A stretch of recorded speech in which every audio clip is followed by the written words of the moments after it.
The irony of two people who can see the future and know that they're going to kill each other still finding themselves in that position.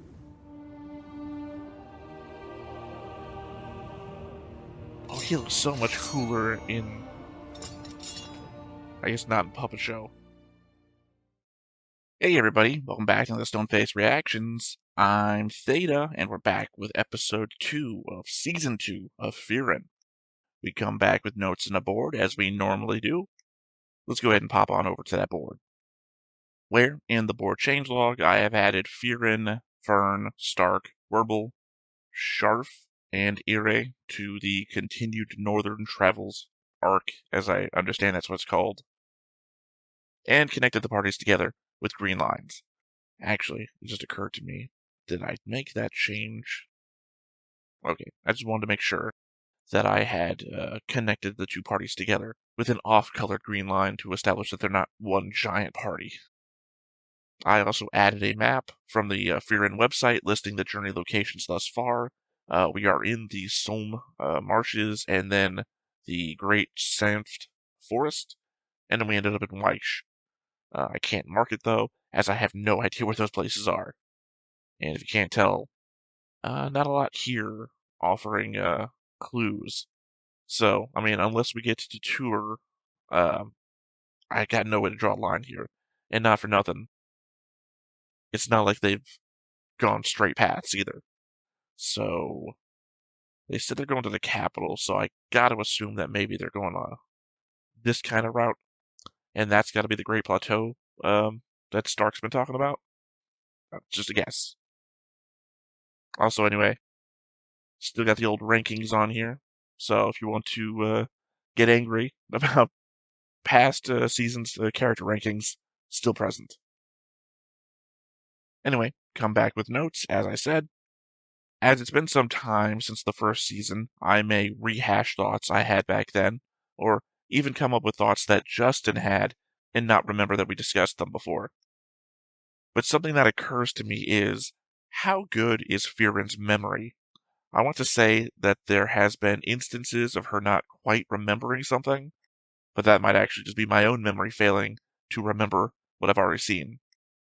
There certainly has been plenty of times, at least, where she has to think about something for a while in order to remember why she's thinking about it, vis-a-vis all of her flashbacks to a previous adventure. That's actually the inciting incident to me wondering, she's extremely old compared to most every other character.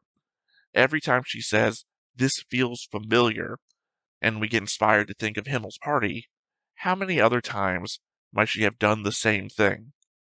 Maybe it's an element of me watching so many sad movies dealing with Alzheimer's and dementia, but I got that itch in the back of my head wondering if everything feels familiar because she's done it more than once.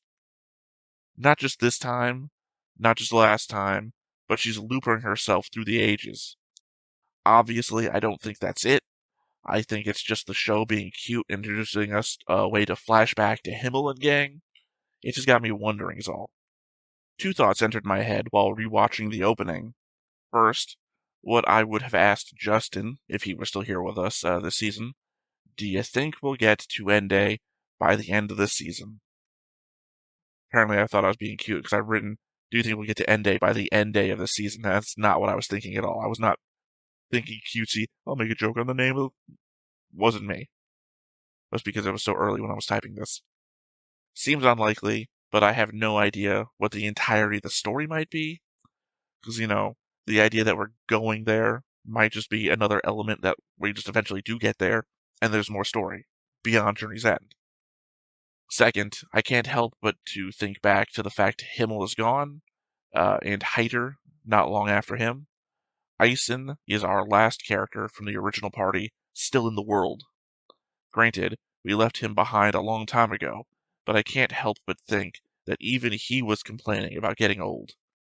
Beyond losing someone we care about in the now, or someone in a new story arc, they've got Eisen to use against us as an emotional weapon still.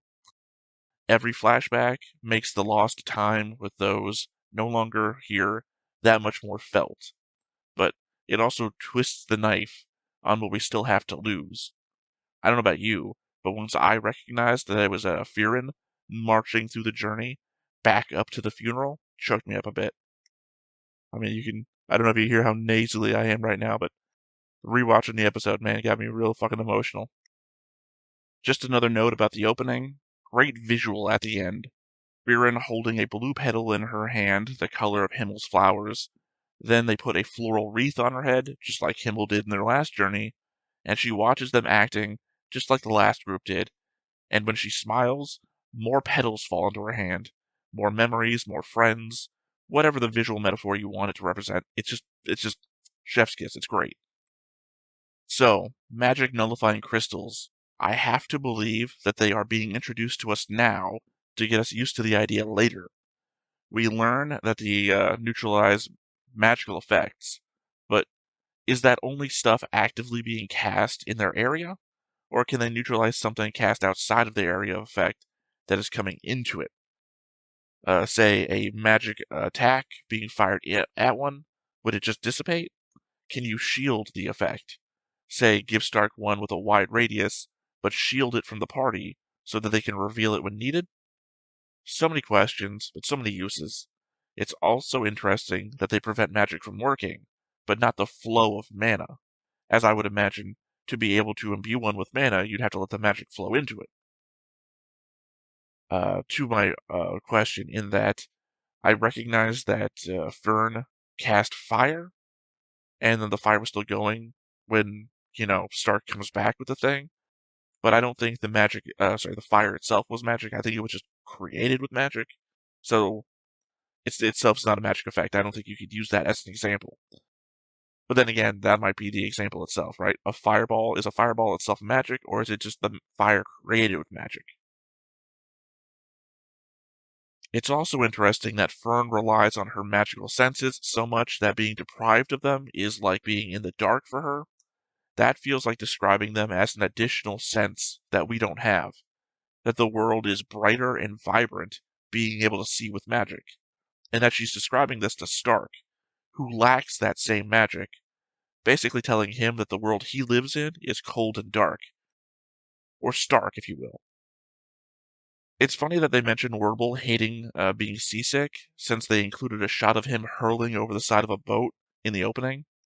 I just figured that was coming next episode. Totally forgot about this line in rewatch. My final note here.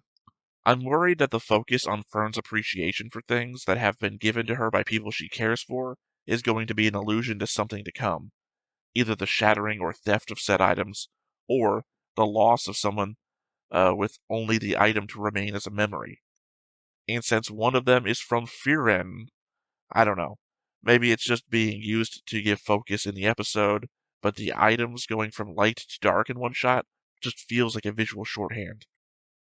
I mean, the element is that when Stein left the party in season 1, and I just really felt like Stein was going to be a pivotal member, a hider role, if you will.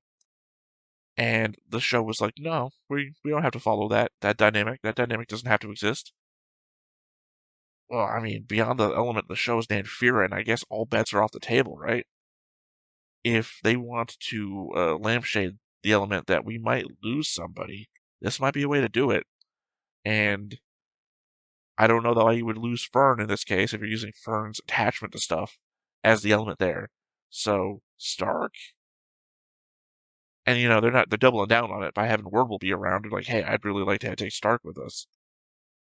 I don't know. Maybe I'm just like filled with regret, and this show evokes it evokes any emotion, which is more than a lot of shows do, but it evokes sadness in me, so I'm worried. I'm worried. Anyway, those are my notes. That was the board. We even got a map. Nothing left to do but hop on into episode 2 and see if we get to the Great Plateau today. I don't know. But before we get started, make sure that you hit the like button, hit that subscribe button, comment down below to feed that algorithm. On top of all that, if you want to watch more shows like this, unfiltered, uncensored, and uncut, as well as some early access stuff, you can check it out over on the Patreon. It's just $5 a month, but hey, no pressure. There's zero pressure in order to do that. It's just a little bit of extra support, and it would be greatly appreciated. Now, I'm assuming it's going to be the same opening. But as I constantly have to explain, or I don't have to explain, I'm sure y'all understand, or have skipped over the opening, or whatever the hell you're doing. I have to talk over the opening and cover it on YouTube for copyright purposes. The element is that I record these for both Patreon and YouTube, but I don't record two different opening reactions. So, I technically then have to talk over this for Patreon as well. Now, granted, you can watch the opening on your own. It's a 2-minute, 1.5 minute, whatever. You know, actually, since I'm talking about random shit anyway over the opening, and I've already hit the sadness I already mentioned in my notes, I don't really understand people who only watch the openings and endings of shows. I know they do well on YouTube, apparently, but the element is, why wouldn't you just watch the show? I have to assume it's something about YouTube numbers. I'm not particularly a fan of people who only watch shows that are popular. Like, there's plenty of videos on the channel of shows that I love. They got like 9 views. And I watched the whole goddamn season. I'm not about that life. But I just don't know why you would only... I guess for music appreciation, I guess.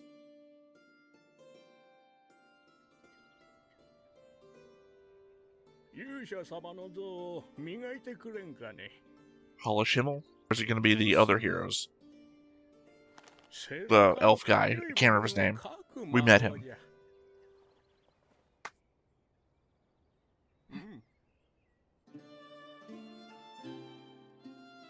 Fable Village.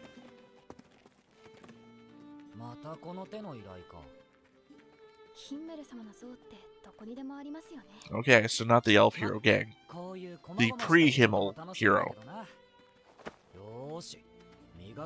Or it's gonna be Gorilla Guy. Sorry, I forgot his full name.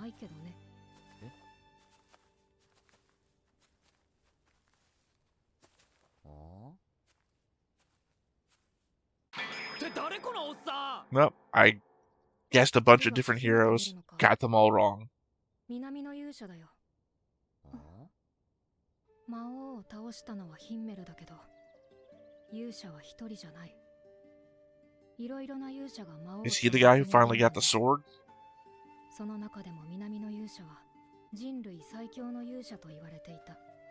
なんだか大げさだな。そうでもない。これは彼にふさわしい二つ名だ。当時の人類にとっての最大の脅威は、北側諸国を中心に。 大陸の要衝を支配していた七宝剣だった。 Oh, there's our guillotine girl, I remember her. Is that, what's his name? The one Flamel killed. Flame, I don't know, Flamel. Yeah?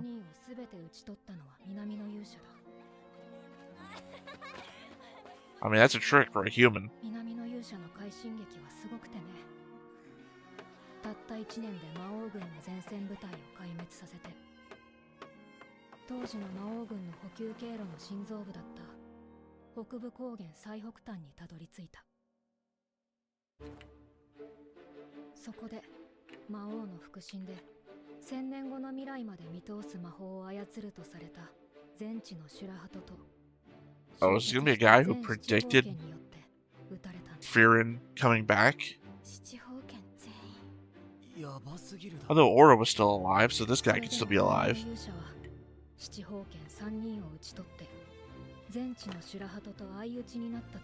Never mind then. Again, a guy who could see 1,000 years into the future.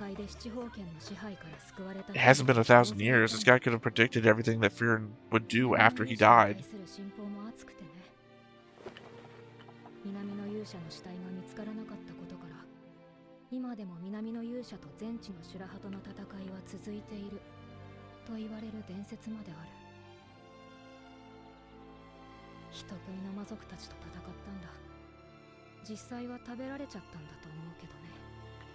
Not for nothing, that's actually better than what I was worried about. I was worried that they're going to discover that he wasn't as heroic as he claimed to be, and we're going to have to ruin this guy's legacy. 断る。私じゃ魔王には勝てないよ。やはり無理か。私は君を説得するだけの言葉を持ち合わせていない。まるで結果が分かっていたかのような物言いだね。実際に分かっていたのだよ。It's interesting. I didn't think about the fact that he might have known her. 君には言っても問題ないな。君は私の秘密を知ったとしても、一生誰にも言うことはない。Oh, that's ominous. だから君にだけは教えよう。この私の人類最強たるゆえんを。Not human? 私には未来が見えるのだ。へえ。それは Because I'm thinking he might be the demon himself. 信じていないようだな。そんなことはないよ。あまり興味がないだけで。それでは一つ、君が興味を持つだろうことを。君は七宝剣を知っているね。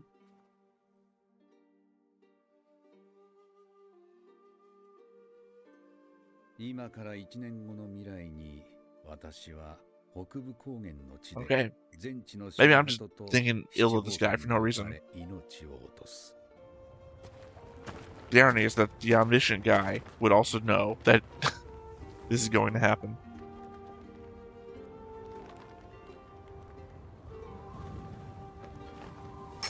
The irony of two people who can see the future and know that they're going to kill each other still finding themselves in that position.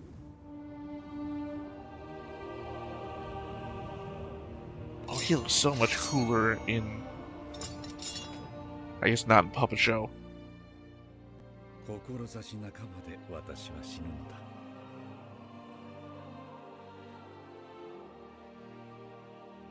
気に病む必要はない。仮に君がついてきたとしても、私の死という未来自体は変わらない。近いうちに、君のもとに一人の若い勇者が訪れる。世界を救うのは彼だ。実に不本意ながらな。君はその青年 I can't even say this guy's life has to have been... そうなるとは思えないけど。会えばわかる。彼は君の人生を変えるぞ。さて、もう行くとしよう。I mean, the problem is that him will change her life more so after he died. 一つだけ。 But if you can see 1,000 years in the future like the other guy... 何？その青年に出会ったら伝えてくれ。 Oh man, we saw that scene, but I can't remember what...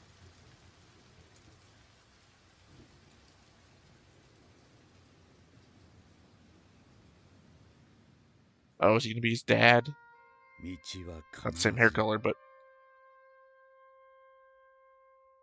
この私が切り開くと。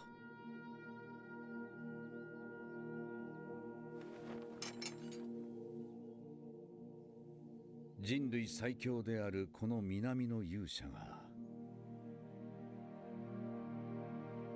たとえ私の偉業が歴史の影に埋もれようとも。 I mean, again, the elf hero party. Nobody knows who the fuck those statues are about, but those are the heroes, so... 何が未来が見えるだ。ここの人たちは覚えている。ちゃんと歴史に残っているよ。It's also like a fucking blessing and a curse, right? Groff Doc's domain. I mean, he self-sacrificed so much because he knew what would happen and come of it. But there's no interest in your own life at that point. シュタルク知らないの？時間っていうのは有限なんだよ。知ってるよ。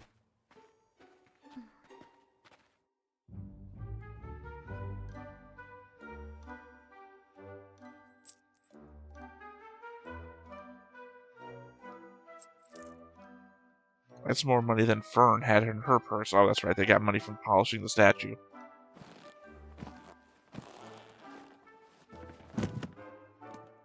これで全部だね。なあ、せっかくだからおやつくらい食べていかないか？ Also, you just crushed the food. わかってるでしょ。ロギンだってそこまで余裕があるわけじゃないんだよ。それは知ってるけど。さ、急ぐよ。なんだかずっと様子が変ですね。 Has it been a い year? つもなら大きな町に来 Is た it time ら for one of their 数ヶ月 birthdays? 滞在しようとするのに。遅かったか。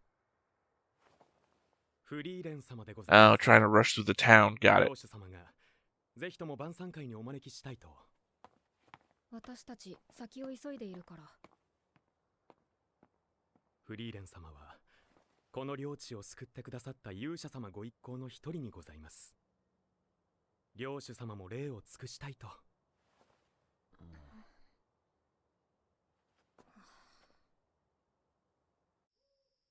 I mean, we're not particularly in a hurry, in that we're literally chosen to go the slow route.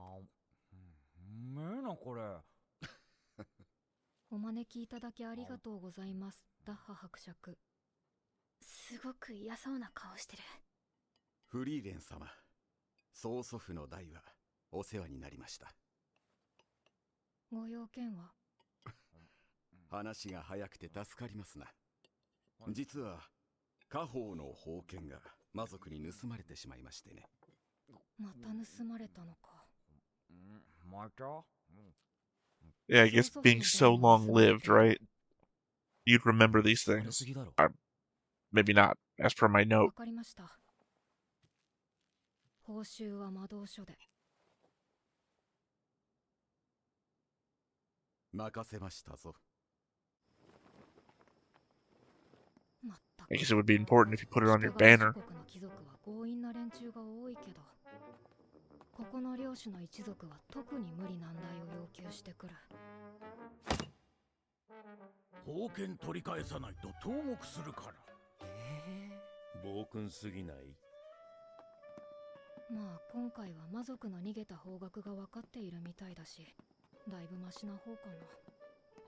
I don't know. I'm just trying to think. Is there like 前 a 回は a 手がかり thing が for it な if it かった keeps から大変だった。 stolen every generation?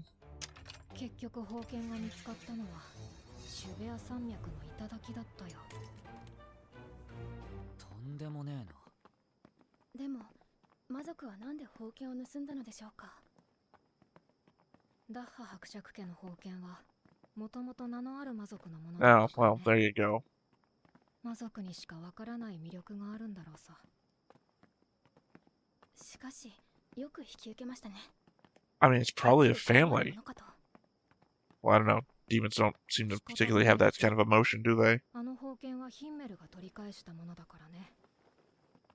私が断ったらそれが無駄になっちゃうでしょ。 So, I mean, my go-to would be それに if it originally belonged to a demon, that demon's family stealing it back. And it's just a back and forth thing between two rival families.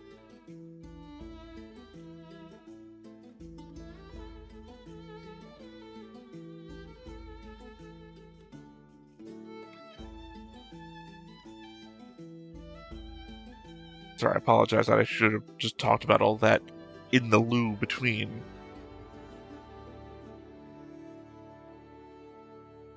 I'm sure Stark will figure out how to fish at some point.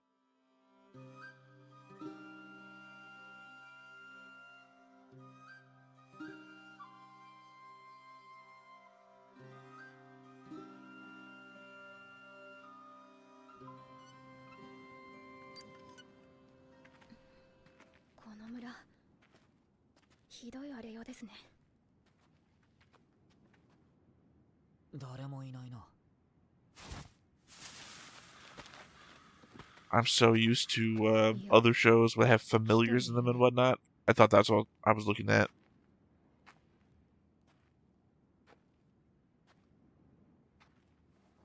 It's not a demon until we see horns. この村の人？いいえ、私は旅の僧侶です。あなた方は？通りすがりの冒険者だ。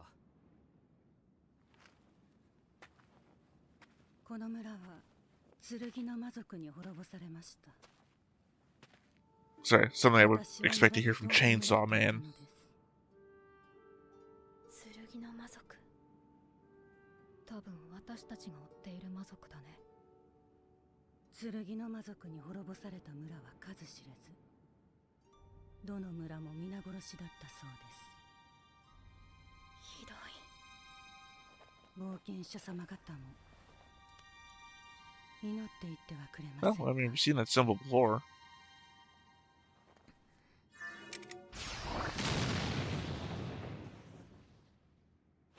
フリーレン様。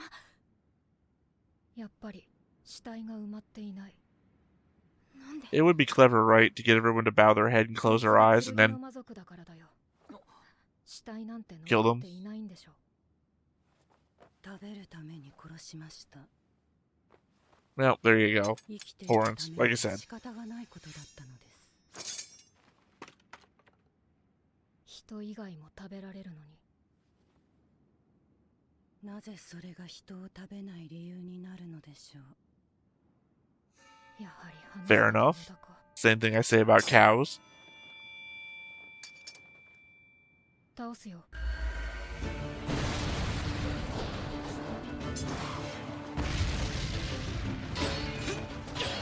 What are the chances that we could somehow wind up with a demon in the party?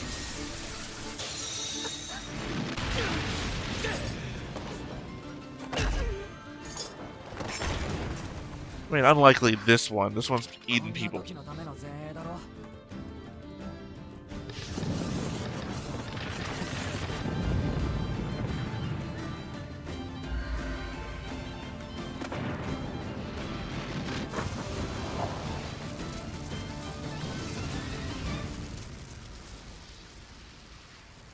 Sadly, nothing in the conversation about why do you guys keep stealing the sword. でも魔族を倒すことができた。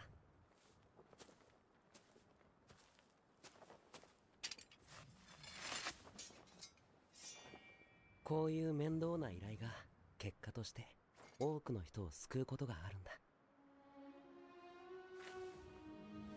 だから僕は困っている人を絶対に見捨てない。単に面倒な依頼が好きなだけですよ。 難易度が高いとワクワクするんだ。 It's been forever since we've seen her get head pats and whatnot. Although I know we're only 2 episodes into the season.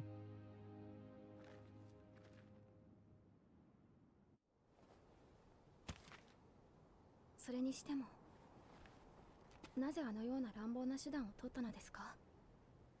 フェルンが祈ろうとしていたからね。 とっさにはああするしかなかった。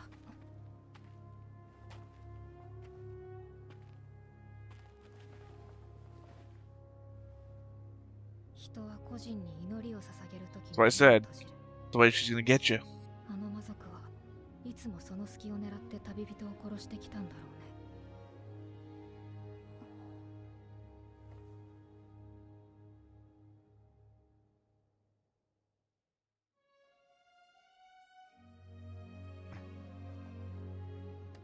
I guess maybe I'm a lore fiend. I wish I had covered the fact of why the sword keeps getting stolen. I mean, unless that's going to be a thing later on. Connective tissue, say, between the gems and the sword or whatever. かしこまりました。 Because you remember the sword had gems in it too. 随分と喜んでくださいましたね。もう盗まれなきゃいいけどな。魔族にとってそんなにも魅力的なら、また狙われてしまいそうです。だろうね。盗まれたのは2度だけど、何度か襲われているみたいだから。じゃあ宝剣がある限り魔族が寄ってくるってことか。そんな危ないもんならいくら家宝でも手放した方がいいんじゃねえか。そう簡単にはいかないよ。まあそうか。I mean, also, wherever you would put it would also get attacked. それもあるけど、下手に手放して魔族の手に渡る方が実は厄介なんだ。魔族は手にした力を誇示せずにはいられないからね。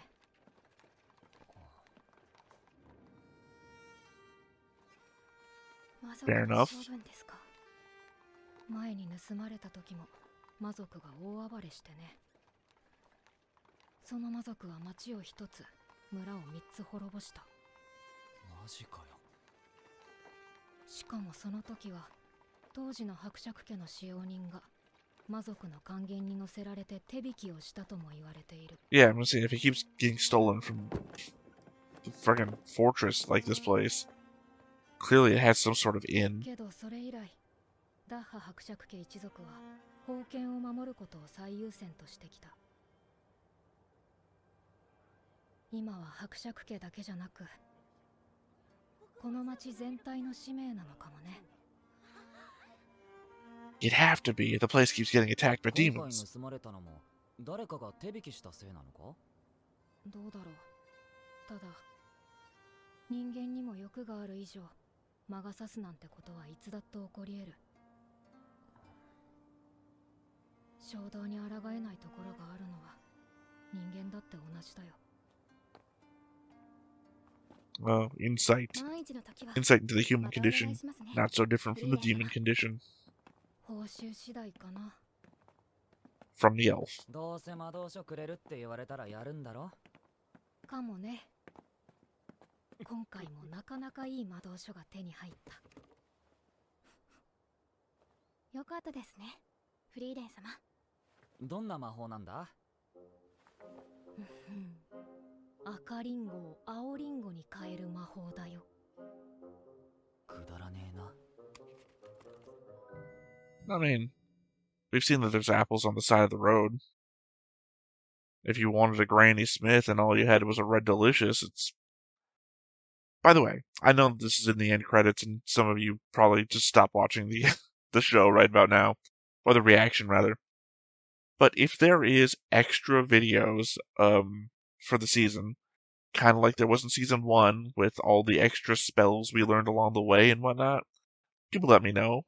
I've asked in certain areas where I would suspect people would know, have not gotten a response. But at the same time, I don't want to miss anything. No, I watch the extras.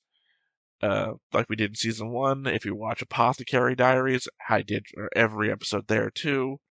If you watched Gunbuster, I did there too. If there's extras to be watched, I watch them. I just need to know they exist to then be able to look out and try and find them.